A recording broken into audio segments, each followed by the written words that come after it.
I want to turn now to the topic of coronavirus with you, Dr. Kavita Patel. Again, Yahoo News medical contributor. Dr. Patel, it's repeatedly been said that tonight coronavirus is on the ballot. I'm wondering if you're reading it the same way and if you think that this pandemic has actually been one of the reasons so many voters have been motivated to get to the polls. Yeah, I do think it's been one of the main reasons, but I'll be honest with you, it's been pretty interesting to watch kind of how the votes have broken down, at least so far, because if you look at the states that were called incredibly early for President Trump, like the Dakotas, for example, which we knew were always going to be pretty supportive of the president, those are some of the states that have been the hardest hit. You've had 50% positivity rates in South Dakota, for example. And we know from data to date that about half of the country is not wearing masks or don't believe in wearing masks. And so this is kind of reflective of what we're seeing. So, yes, coronavirus is causing people to turn out, but not maybe in the way people think, even though a majority of the country has expressed frustration and discontent with how the United States has handled coronavirus. You're seeing that people, I think, are still actually putting the issue of coronavirus squarely with the issue of economic outlook and some of the other things that I think are putting people to either vote for President Trump or for Vice President Biden. And I think it's also coming down into the Senate races, which are, I'll be honest, a lot of people are wondering how close this would be. Would coronavirus lead to, as Rick mentioned, kind of an early evening? And I think we're all kind of seeing the numbers that this is not going to be an early evening, even though coronavirus is on the ballot. It's just a lot closer than we realized. Dr. Rick, Patel, I know you have a question. I just wanted to quickly say here.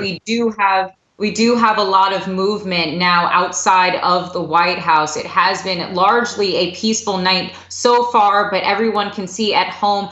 We see some protests, it seems, in D.C. right now outside of the White House. Just wanted to call everyone's attention to Black Lives Matter Plaza in D.C. Rick, I know you had a question for Dr. Patel. Yeah, a lot of people feel like if Joe Biden were to win and if we were to get a Senate that was like Democrats, then somehow that would mean that we would suddenly have a more effective federal response to dealing with the coronavirus. And Joe Biden has outlined how he would differ with President Trump on this. But how much difference would that actually make? I mean, it's not like the coronavirus is paying attention to the election returns. It's winter. We've obviously got people crowding inside. Got a lot of people who don't want to wear masks or comply with other guidelines like that. So how much difference would it make if Biden became president?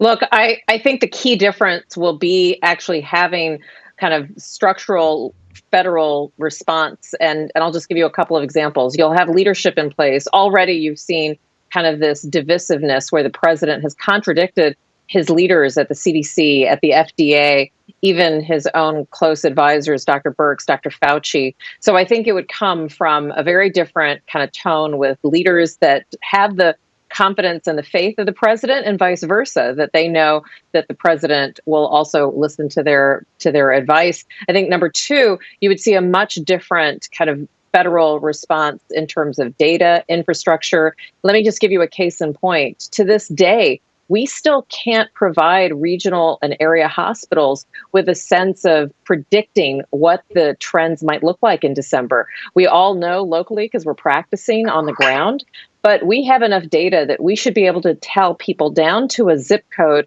look, this has been your positivity rate. We think this could affect your system the following way. And then third, it's something that we haven't talked a lot about in recent days, but it's still an issue.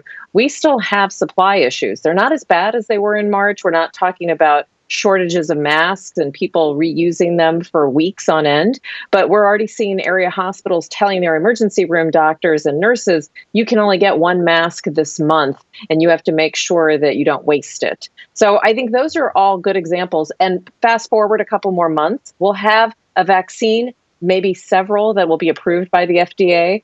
And that strategy for a rollout and getting, hundreds of millions of Americans vaccinated, not once, but probably twice, looks like it will need a 2-dose vaccine. That will require a very strong federal response. So I do believe that a change in administration could result in a tangible way. To your point, it won't get rid of the coronavirus, but it'll give us a much better chance at decreasing the death toll and the incidence of coronavirus to date.